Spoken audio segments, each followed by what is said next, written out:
നീതു ഇതിന് മുമ്പ് ഒരിക്കലും ഇവിടെ വന്നിട്ടുണ്ടല്ലേ കളർ ചെയ്യാനായിരുന്നു. അന്ന് ഏതായിരുന്നു, ബാലേജ് ആണോ ചെയ്ത ഹൈലൈറ്റ് ആയിരുന്നു? ബാലേജ്.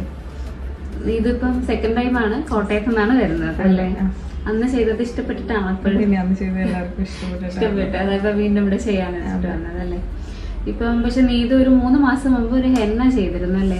അപ്പൊ ഹെന്ന ചെയ്തുകൊണ്ട് ഞങ്ങൾക്കൊരു ഡൗട്ടായിരുന്നു കളറ് പാച്ചസ് വരുമോന്നുള്ളത്. ഞങ്ങളിപ്പം ലെയർ കട്ട് ചെയ്ത ആ ഒരു ടൈമില് ഹെയർ ഒന്ന് ഇത്തിരി കട്ട് ചെയ്ത് പാച്ച് ടെസ്റ്റ് നോക്കി, ഓക്കെ ആണ്, കളർ ആവുന്നുണ്ട്. അപ്പൊ നമുക്ക് ഇനിയിപ്പോ ബാലേജ് ചെയ്യാം.